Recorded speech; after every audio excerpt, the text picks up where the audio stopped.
Hello, you wonderful people, and welcome to another episode of Super-Fanta-Fi. This being a show where we talk about TV shows of the supernatural, fantasy, and/or science fictional genre. For today's episode, I'm going to talk about SurrealEstate, Season 2, Episode 8. A lot of really interesting things went down in this episode, so let's break it down. Well, first and foremost, let's start off with Lomax's story. I love how you kind of get rope-a-doped by that story because you have the beginning where she's doing her letter of resignation, and you're thinking like, oh, Rob, really? I was like, oh man, that sucks. Is this the last episode we're going to have with you? Because I brought it up last episode. Even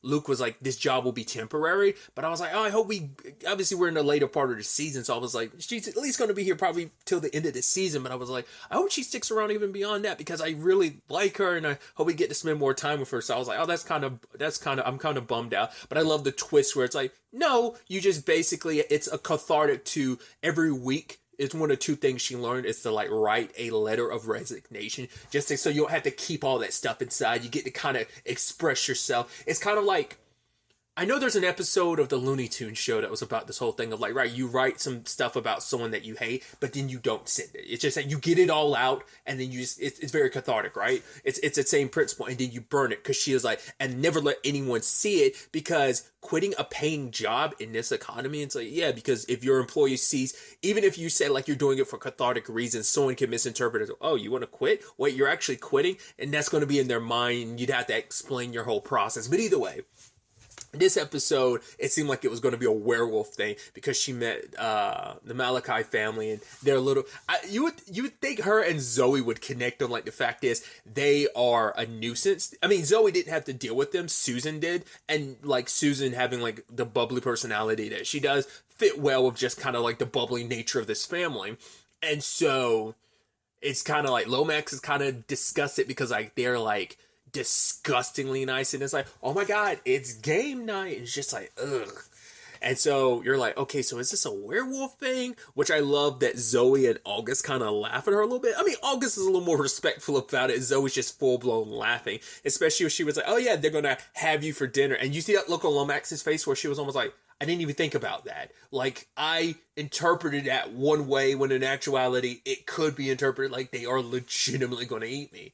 But because her shoe got chewed up. It's like, oh, your dog got a hold of my shoe. And the mom's like, we don't have a dog. It's like, okay, you think, I would think under those circumstances, she'd be like, we don't have a dog. Oh, wait, yeah, we do. That's little scamper somewhere else. Because obviously if you're done with this werewolf thing, you would. That's also what surprised me because I'm like, it's at night and stuff too. I'm like, you would have thought like in a werewolf situation, they'd be more like, oh yeah, no, go. But then because they're smelling her at different points in time when she dropped by to like get this final thing signed. But that's why I'm like, I feel like normal circumstances, people who are aware of their like I was like, not unless it's a thing of they're unaware of their situation or not cognizant of it, or maybe they are cognizant of it and they just want her there so they can snack on her.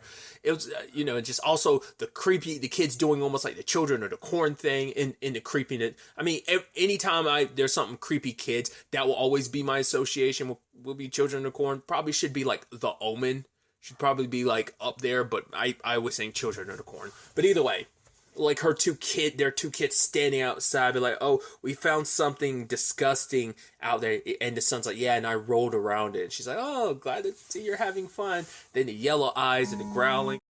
Thought it was such an interesting reveal where it's like, right, it's not even a werewolf thing, because obviously it starts affecting him even during the day. You're like, what is that about then?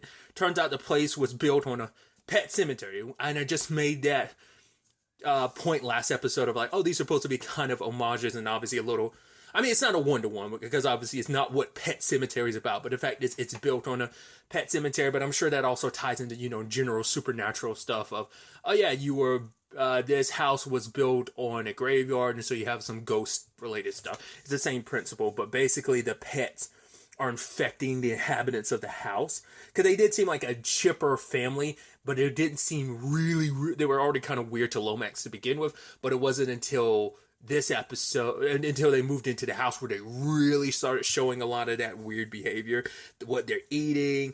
The daughter was kind of like chewing on like chasing after a bird, and then later on Lomax see her in the house like licking herself. and the bird, I was like, oh, is that implying like they're all different animals? Most of them are dogs except for her, because later on Lomax says like, yeah, the rest of the family tried to but the mom bit me, the father and son were going to tear me apart. It's like the daughter was just kind of licking herself and watching. I was like, yeah, they're the dogs, and she's the cat in the family, which I was like, interesting. Also, kind of, it's a weird tangent to make, but it did, speaking of people being like animals and stuff like that, makes me think of Fruit Basket. If you don't know the premise behind that, basically there's a group of people it's a reverse harem romance series that's about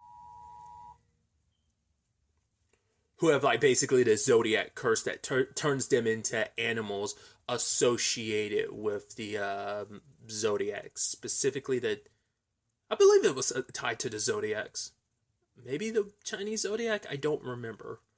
Maybe it wasn't even specifically tied to the zodiacs. Maybe it was something because obviously that's Chinese and this is something that's Japanese, and maybe it was something Japanese mythology wise. But I could have sworn it was. I just don't remember what the reasoning for the particular animals they turned into. Like I said, I'm going on this whole tangent. It kind of spurred that in my head. So they had to get like a very specific, like, what was it, Saint Francis statue, and use that to kind of almost help the pets move on situation. So luckily, it all worked out. The house got sold, the Malachis were cured, and the place was like kind of finally blessed and freed from the spirit of the animal. So thought that was interesting development on that front for Lomax's story. Obviously, we also pick up a little bit with Phil, on daddy duty, which is super cute. I was loving, like, I was like, at first, I didn't know what direction they were taking that Phil stuff when we got to the opening. I was like, I figured this is going to tie into, like, the baby, but I didn't know if it was going to be a thing of, I guess it's there a little bit, but I thought it was kind of tied to Phil going a little stir crazy because, lack of sleep, which is kind of a thing, but it's like, it's very creepy. And then, because I was like, Mommy's going upstairs. I'm like, it's obviously the baby. They're trying to like throw you for a loop. But then it's like, oh, it's like, yo, normally we sleep at this time of day or something like that.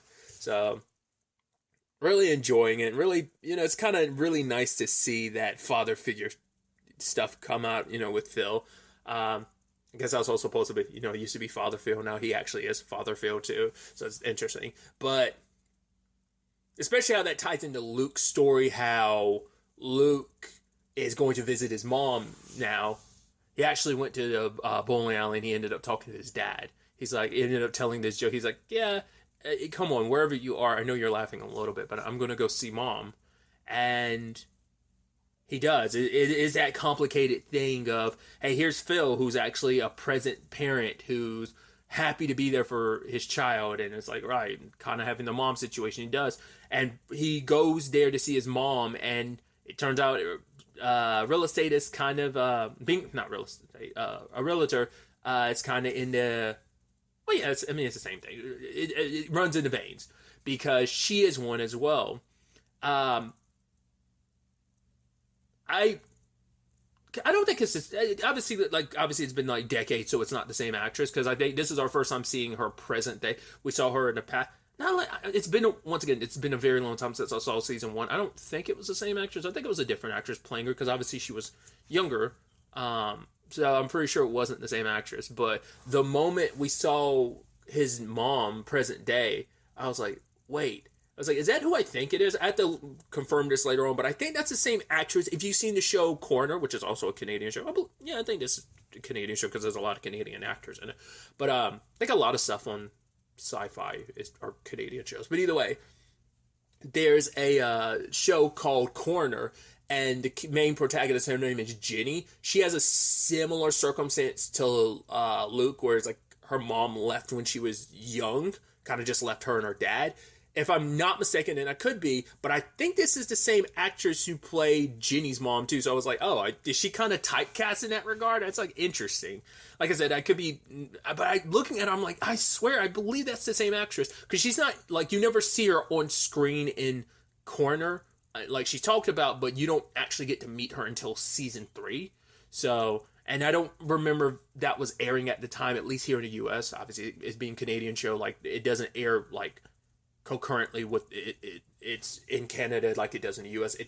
There's a buffer zone licensing wise and stuff like that before it starts airing here in the US. So I don't remember if that had to like aired like after season 1 of this. So it had to be like a while afterwards.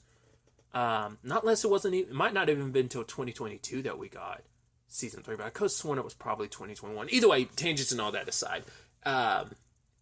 She obviously didn't immediately recognize Luke, but it wasn't until he said his name and you saw that look on her face, like, wait, what? And then she wasn't for certain, and so he hands her a card and she sees the name Luke Roman, and that's when it really struck a chord with her. And yeah, it turns out she hadn't heard about Carl passing a couple years ago, and even him like doing a little thing of deflecting. You know, I had that habit as well, where it's like, oh, let's deflect with humor rather than having like a serious conversation. You know, that's kind of been an issue in relationships in the past. It's just my defense mechanism. And Virginia's kind of like, yeah, I used to like hate that so much, and Luke's like, yeah, I used to hate that too. Because it's like, yeah, Dad never said a bad word about you, but don't worry, I said enough for the both of us. Understandable, you're young and you're like, you grew up like holding on to all this anger, and I think your dad being so not nonchalant, but him not being angry probably just makes you more angry, because it's like, wait, like, why am I like, you are just as entitled to be angry? Why is it that I have like, I think that probably doubles your anger in the regard of, it's not necessarily trying to be angry for that person. Maybe you could make the argument, maybe, hey, his dad is too much of a kind person and still loves her too much to be angry, and it makes Luke want to take upon that anger, because it's like, right, I'm gonna be angry for you because I know who you are, so I'll take on that anger for you. But it also could just be like, I'm also angry that you're not angry. You know, it could be a lot of things. It could be an amalgamation of all of that, the anger he had. Because for him, it's like, you left and you just never came back. And do you have nothing to say to me? You know, do you not have any burning questions? You want to know, you know, what my favorite color is, this and that? And it's like, then go right ahead. But it's like, even after all these years, you have nothing to say. And afterwards, the only words out of her mouth are, do you still hear their voices? And ultimately have a conversation later on after he's kind of calmed down, and the conversation didn't go as good as she had hoped, but honestly it was better than she thought it could have been. So, and they're kind of somewhere in the middle, and she ends up talking about what Luke went through. You know, it's those voices that she kind of blamed herself, because obviously what Luke kind of discovered last season, and now it is a situation of, we were like two strangers, and she just felt like she opened the door for all that he had to deal with. And she thought that was kind of on her, as like my failure as a mother, that I was kind of in your way. While you were figuring out the world, I was losing my grip on it. And I thought I was doing you a favor by leaving. She'd even told that story of like, every Sunday morning for a few weeks, I would wake up being like, well, I'm going to get over it. I'm going to come back home, and then you and Carl will be there, and we'll be a happy family. And she's like, one Sunday I woke up and 20 years went by. And for her, it's like, at that point, there's just some mistakes you can't come back from. It's just, you just have to live with them. And, you know, at that point, it is that thing of, once you've been going that long, what right do I have to come back into your lives? And so for Luke, he talks about the voice, because she was like, do you still hear the voices? He's like, no. And, you know, more recently, no. And she's like, how is that like? And he's like, it's very quiet. Once again, it's like he's heard these voices his entire life just for it to kind of disappear. There was some comfort of, this has always been with you, and now you have that silence, especially when those voices allowed him to talk to his dad too, and not have to ever kind of fully let him go. There's good and bad that comes with that ability. Now, I don't know how to fully interpret that scene of his mom grabbing his hand and him hearing the voices. That it's like, it's supposed to signify, which I thought was kind of indicated last season. I don't know if there was any clarity to it, but I was wondering, like, did she leave because she had a similar circumstance? I mean, didn't his dad say she did? Like a similar constitution in that regard? But maybe it's supposed to be like, hey, like, now that he's in proximity with his mom, like, she's kind of the doorway for that. Like, either she hears the voices all the time herself, or maybe it's a thing of something inside of her, like, maybe some of his trauma associated with his mom is kind of loose. Like maybe it is like maybe it isn't just a supernatural block. Maybe there is like a psychological element to his ability as well. But while he was holding her hand, it's either indicating like, hey, she has the ability too, and she's in proximity to her, like it ends up kind of tingling his, for lack of a better term, tingle, which it's wrong in this context to use, but you get what I'm saying, that he's able to tap into it again. I don't know how you fully interpret that, what that means. It feels like that could, because there's no clarity in that, and it feels like that could mean multiple things, so we'll see.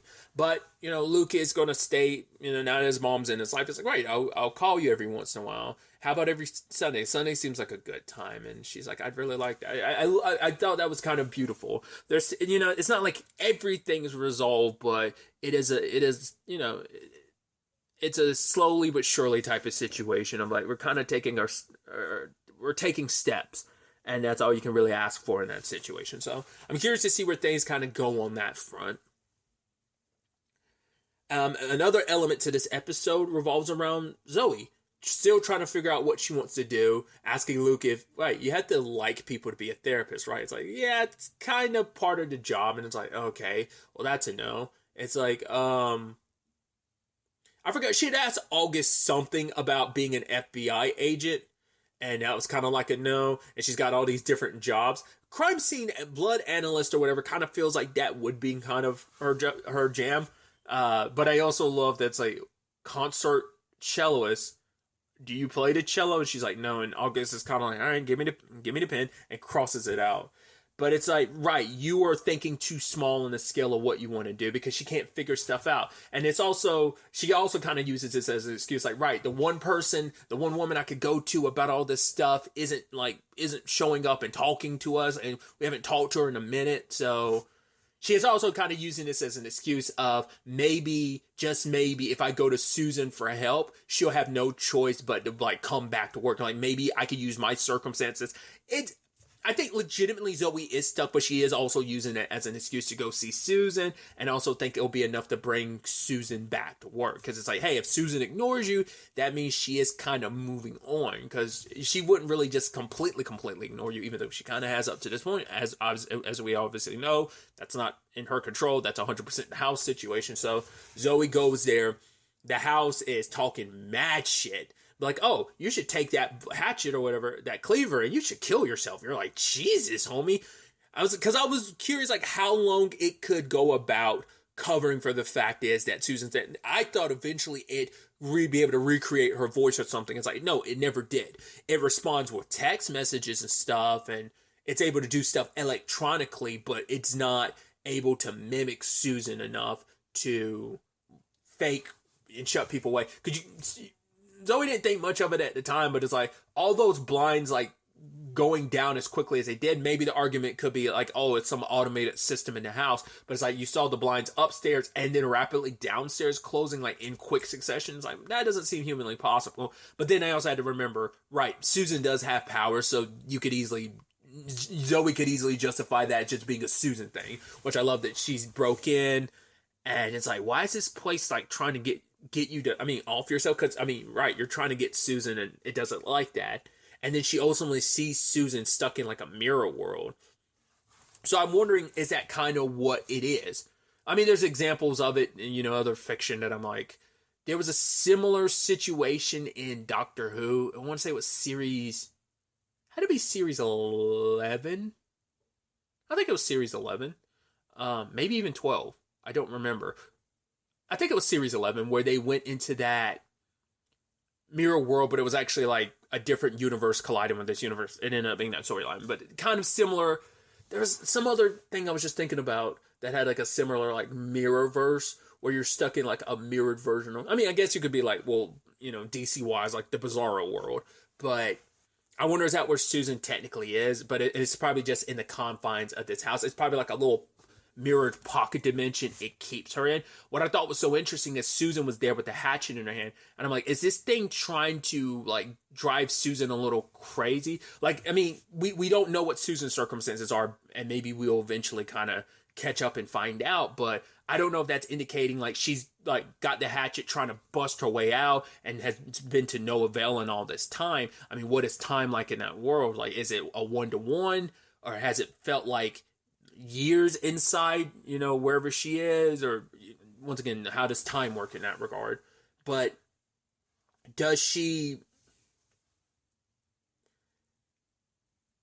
is she trying to hurt herself because the place is like driving her insane and she's trying to escape and it won't let her like hurt herself?